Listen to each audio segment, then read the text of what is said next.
तेरी रहमो करम, तेरी मोहब्बत, तेरी जरा नवाजी, तेरे परोपकारों का बदला अगर पूरे शरीर का हर बाल हर रोम रोम भी जुबान बन के गाने लगे तो गाया नहीं जा सकता। सो ऐसा मुरीद जब तड़फ के अपने सतगुरु मालिक के आगे दुआ करता है तो उसे करते रहना चाहिए, थकना नहीं चाहिए। मैं थक गया, मैं हार गया, रूहानियत के मार्ग में थकना हारने का तो कोई लेना देना ही नहीं है।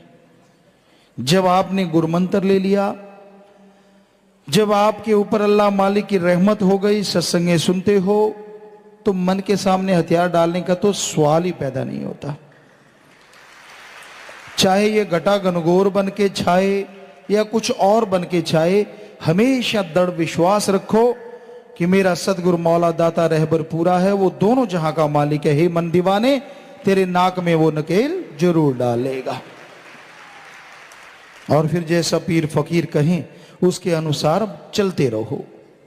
जब भी मन रोके सुमन कर लो, मन का मुंह तोड़ जवाब दो तो यकीनन मालिक की कृपा होगी और मालिक की दया में रहमत आप पे बरसने लगेगी। मन कभी नहीं चाहता कोई परमार्थ करे, मन कभी नहीं चाहता कोई भले कर्म करे, मन कभी नहीं चाहता। और जो मन के मुरीद हो जाते हैं मनमते लोग, वो भी तरह तरह के टोटके घड़ते हैं। नहीं भाई ऐसा नहीं करना चाहिए, नहीं भाई क्या मिलता है, ये है वो है फला है। जिसको श्रद्धा है, विश्वास है, वो मालिक की दया में रहमत को पा लेता है। श्रद्धा भावना विश्वास पैसे का नहीं, क्योंकि भगवान पैसा नहीं लेता।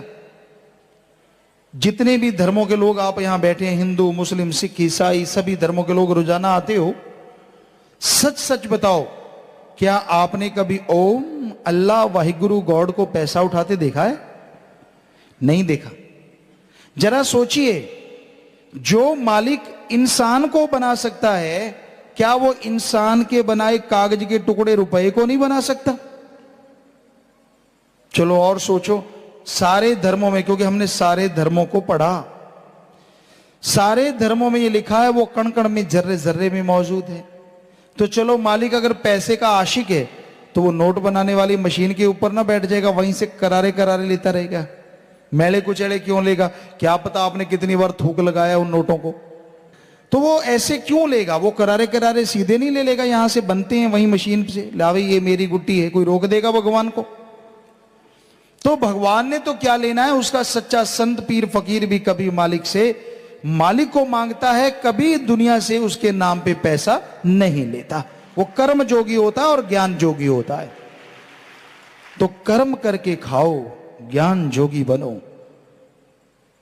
हिंदू धर्म में हमारे श्री कृष्ण जी हुए, श्री राम जी हुए, उन्होंने भी करके खाया। बचपन में श्री राम जी थे, उनके गुरु वशिष्ठ जी हुए, तो श्री राम जी बन बन में लकड़ियां बींदा करते थे और लकड़ी बींद के रोटी बनाते थे, गुरु जी को खिलाते, गुरु मां को खिलाते, उनके पांव दबाते।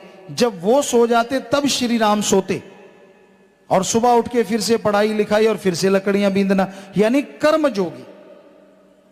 ऐसे श्री कृष्ण जी ने, सिख धर्म के 10 गुरुओं ने, इस्लाम धर्म में जिन्होंने इस्लाम धर्म चलाया पैगंबर मोहम्मद साहब, उस समय पशु चराना अरब कंट्री में बड़ा माना जाता था, तो उन्होंने वो कर्म किया। ईसा मसीह हुए ईसाई धर्म के, जिन्होंने ईसाई धर्म चलाया, तो उन्होंने भी कर्म करके खाया। तो कर्म करके खाना चाहिए। हराम है मांगना, मांगन मरन समान है, मत कोई मांगो भीख, मांगन से मरना भला, ये सतगुरु की सीख। कर्म योगी बनो, कर्म योगी, कर्म करके खाओ। मालिक के नाम पे अगर कोई आपसे मांगता है कि मुझे दे दो भाई, तो वो सरासर गलत है। हां, आप दान करना चाहते करो दान। जैसे आश्रम में 62 कार्य चल रहे हैं और करोड़ों साध संगत उसको फॉलो कर रही है, बड़ा जोर शोर से काम चल रहा है। वैश्यों की शादी करवा रहे हैं, किन्नरों का उद्धार हो रहा है और मरणोपरांत आंखें दान हो रही हैं। पूरी सेना, पूरे गरीब समाज को, थैलेसीमिया के मरीजों को फ्री में ब्लड डोनेशन हो रहा है। और ब्लड दान देने में पता नहीं कितने लोगों का भला हो जाता है, बीमारियां दूर हो जाती हैं। प्रत्यक्ष को प्रमाण की जरूरत नहीं, राम की ऐसी कृपा बरस रही है। तो आप दान करो, कोई भूखा तड़प रहा, अपंग अंगहीन है, उसको खाना खिलाओ, यह सच्चा दान है। प्यासे को पानी पिला दो, सच्चा दान है। अरे अंधे को रास्ता पार करवा दो, यह भी एक दान है। तड़पते हुए के मरहम लगाना, यह भी सच्चा दान है। पर किसी का हक मार के खाना, यह दान नहीं है। ठगी, बेईमानी, भ्रष्टाचार से कमाना किसी धर्म में नहीं लिखा। क्योंकि जब हम 23 साल के थे, गुरुगद्दी पे गुरुजी लेके आए, आप जानते हैं, तो नॉन मेडिकल के स्टूडेंट थे, जितना पढ़े थोड़ा पढ़ पाए, लेकिन विज्ञान में बहुत रुचि थी, अव्वल रहते थे हमेशा। तो ये रुचि थी कि क्या है धर्म, क्योंकि धर्म के तो बेपरवाही ने ज्ञाता बना रखे। तो यहां आए, गुरुजी ने कहा सारे धर्मों को पढ़ो। सारे धर्मों को पढ़ा, चारों वेद, पवित्र शास्त्र, वेद, गीता, रामायण, महाभारत जो पांचवां वेद कहलाता है, कुरान शरीफ, सिख धर्म की पवित्र गुरबाणी, ईसाई धर्म की पवित्र बाइबल, और कबीर जी, शेख फरीद, नामदेव, धन्ना भगत, रविदास, जो भी जिसकी बानी मिली पढ़ी पढ़ रहे हैं। कभी ना कभी टाइम लगता है। तो सभी में एक ही चर्चा मिलती है। हमें कहीं लिखा हुआ नहीं मिला कि भगवान अल्लाह वाहिगुरु ओम पैसा लेता है। नंबर 2, ये लिखा हुआ नहीं मिला ठगी मारो, बेईमानी से खाओ, भ्रष्टाचार से खाओ, गरीब का हक मार के खाओ, बल्कि ये लिखा ऐसा करोगे तो माया होई नागणी जगत रही डहकाए, जो इसकी सेवा करे उसको ही ये खाए। ये लिखा है धर्मों में, किसी का हक मार के ना खाओ, पाप, ठगी, बेईमानी, झूठ, कुफर बोल के ना खाओ। मेहनत, दिमागी मेहनत, दिमाग तो ठगी में भी लगता है, ठगी वाली मेहनत नहीं। पढ़ाई है, अच्छे काम है, मानवता भलाई में आप नौकरी करते, कर्म करते हैं। वैसे तो जितनी भी ऑफिसर सज्जन हैं, जितने भी किसी भी वो क्षेत्र में हैं, हिंदी में तो उनको सेवा कहते हैं। सेवा, समाज सेवा, फलां फलां फलां फलां सेवा। पर सेवा कौन सी है? बुरा ना मानना, जेब काटने वाली भी क्या सेवा होती है? पता नहीं, ज्यादा जेब कट चल रहा है, जेब कट सेवा। तेरी जेब काट, मेरी जेब काट, फलां की काट। फाइल तब पास होगी जब ऊपर थोड़ा वजन होगा, नीचे भी वजन, ऊपर भी वजन, क्योंकि टायर लग जाते हैं ना, फिर जल्दी जाती है। ऐसा सुनने में आया है, हमारे साथ तो कभी नहीं हुआ जिंदगी में, क्योंकि हमने पहले भी कभी किसी को कुछ नहीं दिया। तो आज समाज में यह क्रांति लाने की जरूरत है कि जब धर्मों में नहीं लिखा ठगी मारो, बेईमानी करो, भ्रष्टाचार फैलाओ, किसी का हक मार के खाओ, तो फिर जो धर्म का नकाब ओढ़ के, धर्म का नाम लेके जो बुरे कर्म करते हैं, लानते से लोगों पर और लानते सी जननी पर। नहीं करना चाहिए, ये कर्म बुरा है। कहते जी क्या करें, नीचे वाले खा रहे हैं, मेरे से छोटे वाले खा रहे हैं, मेरे से बड़े वाले तंग कर रहे हैं, मेरे को तो महीने का इतना चाहिए। मत दो, क्या कर देंगे, ज्यादा से ज्यादा चेंज कर देंगे, किसी और जगह सैर करते फिरो, क्या लेना है, राम नाम गाते फिरो। करने दो सैर, कितनी की सैर करवा देंगे, कुछ नहीं होने वाला। मालिक उत्तर कई गुना बढ़ के बरकतें डाल देंगे और खुशियों से लवरेज कर देंगे। तो राम का नाम जपना, अल्लाह मालिक की भक्ति इबादत करना अति जरूरी है। जो मालिक का सुमरण करते हैं, भक्ति इबादत करते हैं, उन्हीं पे प्रभु की कृपा होती है और वो अंदर बाहर से माला माल हो जाते हैं। तो इसलिए भाई, मालिक के नाम के सहारे ही जीव उसके प्यार मोहब्बत को पा सकता है। भीलनी कोई पागल नहीं थी, पर पागल थी। पागल दुनिया जिसे कहती कि दिमाग नहीं है, और पागल रूहानियत में कहते हैं जो भगवान की बात को पा जाए, जो भगवान की रमज को समझ जाए।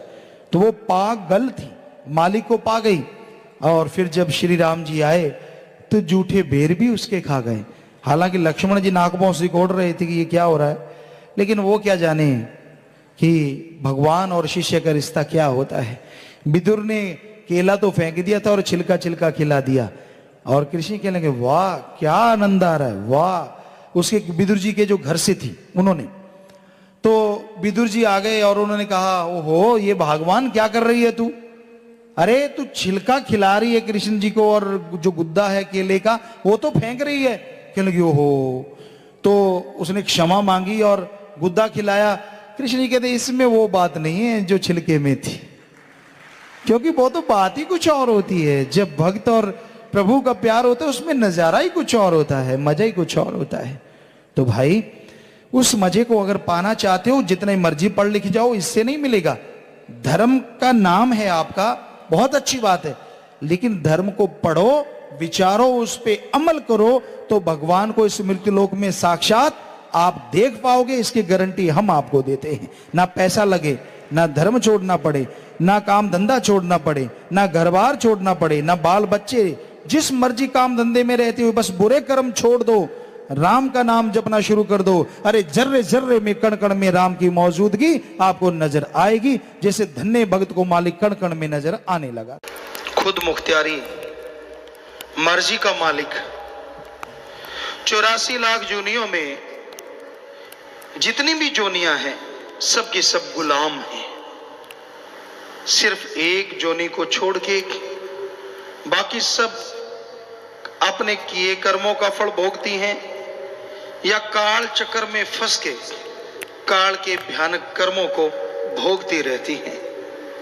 एकमात्र जोनी ऐसी है जो काल के जाल को तोड़ सकती है, वो जोनी प्रभु ने, अल्लाह वाहिगुरु राम ने खुद बनवाई, और वो जोनी है मनुष्य की जून, मानस की जून।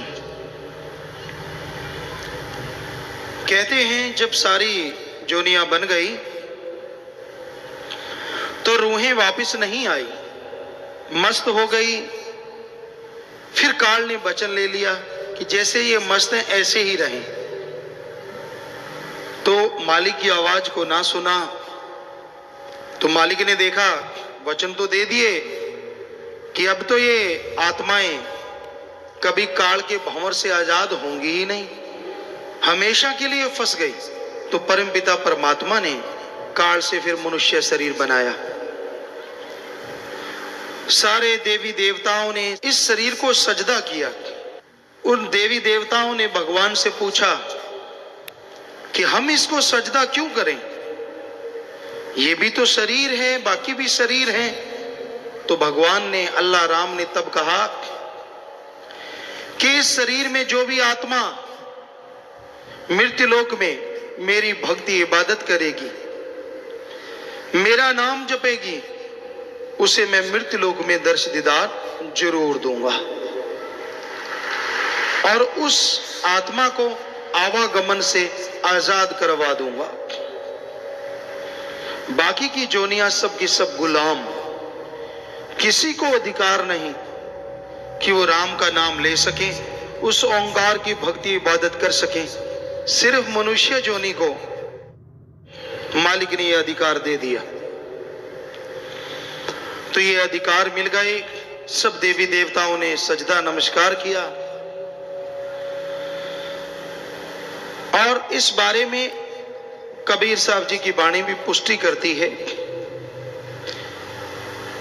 कि गुर सेवा ते भक्त कमाई, तभी यह मानस दे ही पाई। गुरु की सेवा, गुरु अपनी सेवा नहीं करवाता। गो का मतलब अंधकार, रू का मतलब प्रकाश। जो अज्ञानता रूपी अंधकार में ज्ञान रूपी दीपक जला दे, वो सच्चा गुरु। गुरु की सेवा कौन सी होती है? सृष्टि की सेवा। गुरु जो कहे वो सेवा करो। प्यासे को पानी पिलाओ, भूखे को खाना खिलाओ, अंगहीन अपंग लाचार का इलाज करवाओ, तड़फते हुओं को सहारा दो, दीन दुखियों की मदद करो और सबका भला मांगो, ये गुरु कहता है। तो गुरु सेवा ते भक्त कमाई, और गुरु जो कहे वो भक्ति करो। कौन सी भक्ति? उस ओंकार का नाम जपो। वो मूल मंत्र देते हैं, गुरु मंत्र देते हैं, मेथड ऑफ मेडिटेशन, सिख धर्म में नाम शब्द। वो शब्द देते हैं जिसका अभ्यास करने से सारे देवी देवता भी खुश होते हैं, और उस ओंकार सुप्रीम पावर अल्लाह वाहिगुरु के दर्श दीदार भी हो सकते हैं। तो गुरु वो भक्ति करने की प्रेरणा देते हैं। गुरु अपनी भक्ति नहीं करवाते, वो तो उस परम पिता परमात्मा के लिए आते हैं, उसकी भक्ति की प्रेरणा देते हैं कि उसकी भक्ति करो, उसका नाम जपो। और जो वचन सुन लेते हैं संत पीर फकीरों के, गुर सेवा ते भक्त कमाई, तब यह मानस देही पाए। इसलिए ये मनुष्य जन्म मिला है।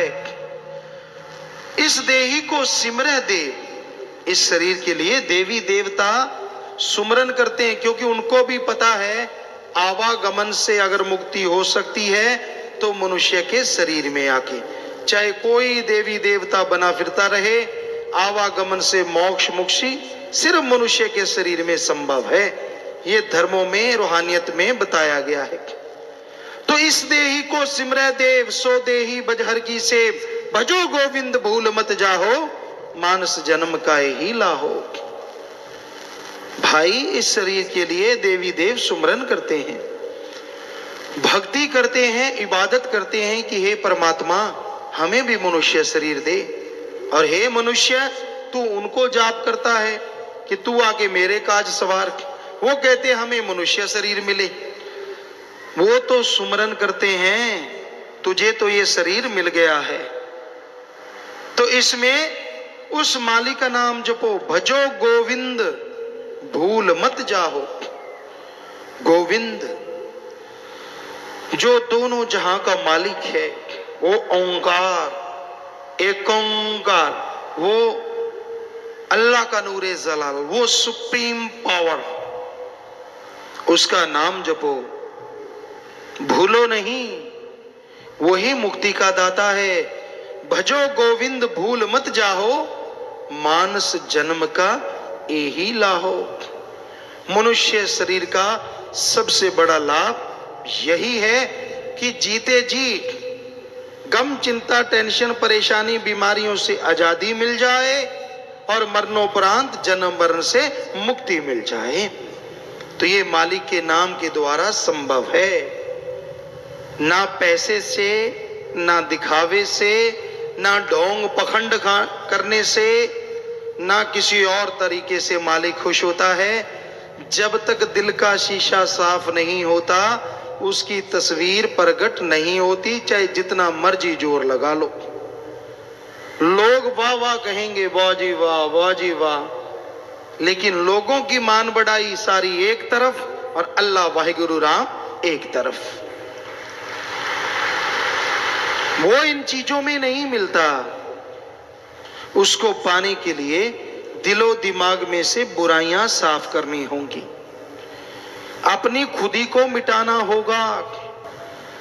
चाखा चाहे प्रेम रस, राखा चाहे मान, एक म्यान में दो खड़ग, देखा सुना न कान। चाखा चाहे प्रेम रस, मालिक के प्यार को पाना चाहता है, और दूसरी तरफ मान बड़ाई वावा का भूखा है। दोनों चीजें एक म्यान में नहीं रहती। जैसे एक म्यान में दो तलवार, कबीर जी कहते ना तो देखा ना सुना, उसी तरह एक शरीर में झूठी मान बढ़ाई और अल्लाह वाहिगुरु राम का प्यार इकट्ठे नहीं रहते। यहां मालिक का प्यार है, वहां अहंकार नहीं, और यहां अहंकार है, वो थोथा चना बाजे घना, वो खाली है।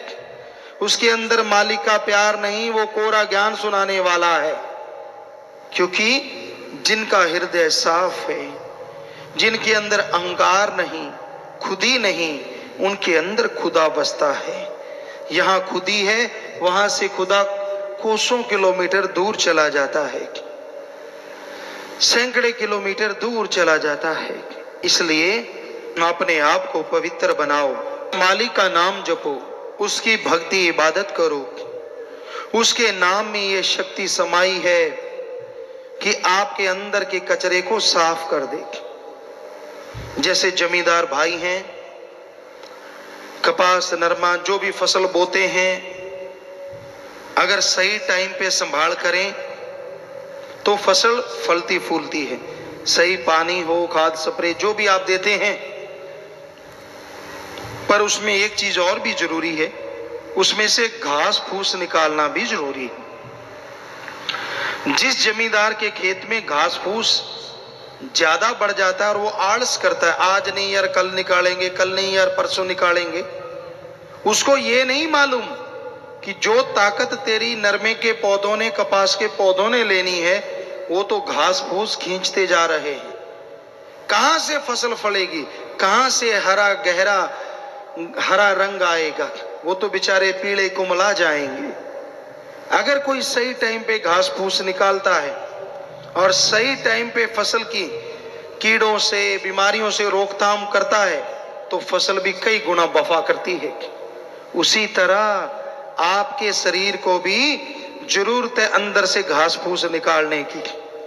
आपके शरीर में काम वासना, क्रोध, लोभ, मोह, अहंकार, मन माया रूपी घास फूस बढ़ता ही जा रहा है। ये बीमारियां आपकी आत्मा को चारों तरफ से घेरे बैठी हैं। आलस ना करो यार, कल करूंगा, परसों करूंगा, आपकी आत्मा को निचोड़ के रख देंगी ये बीमारियां। इसलिए संभाल करनी है। अंदर का ये घास फूस बीमारियां निकालने के लिए एकमात्र स्प्रे, एकमात्र उपाय राम नाम की दवा का छिड़काव है। जीभा से राम नाम जपो, ख्यालों से राम नाम जपो, ये सारी बीमारियां खत्म हो जाएंगी और आपकी आत्मा महक उठेगी और मालिक के दर्श दीदार से अंदर बाहर से माला माल होते जाओ। समय पे संभाल जरूरी है। जब समय चला जाता है पीछे पश्चाताप करने से कुछ हासिल नहीं होता। आयु बीती जात है हरि से क्यों ना हेत। समय बीत रहा है, जो सेकंड, जो मिनट, जो घंटा, दिन, महीना, साल आपकी जिंदगी का गुजर गया, समझो आप छोटे हो गए, आप मौत के और नजदीक हो गए। तो ये समय गुजर रहा है पर आप मालिक से प्रीत करना ही नहीं चाहते, रसों कसों में फंसे हुए हो। कोई काम वासना में, काम वासना मतलब विषय विकार, सारा दिन सेक्सुअल रिलेशन का कीड़ा दिमाग को काटता रहता है और आदमी ना माँ देखता है, ना बहन, ना बेटी, ना बाप, ना दादी, ना पोता, ना कोई रिश्ता इस कलयुग में बचा है तो अच्छे संस्कार की वजह से, वरना खत्म होता जा रहा है। काम वासना की आंधी ऐसी चढ़ी हुई है प्यारी साध संगत जी, बड़े बड़े त्यागी, बड़े बड़े तपस्वी भी इसमें उलझे हुए हैं। बुरा हाल है, कुदरत के असूल के उल्ट चल रहे हैं और दिनों दिन परिवार और खुद यूं होते जा रहे हैं। अंदर से, बाहर से मांस के लोथड़े हैं तो क्या हुआ, बेचैनियां हैं अंदर, दिखने में भक्त नजर आते हैं, हाव भाव सारे भक्तों वाले हैं और कर्म सारे राक्षसों वाले हैं। कहां से घर परिवार में बाधा हो, कहां से खुद को भगवान के नूरी स्वरूप तो दूर साधारण स्वरूप के भी दर्शन हो, कहां से। तो ये बीमारी भी हमारे समाज को खोखला कर रही है। काम वासना की आंधी है ये।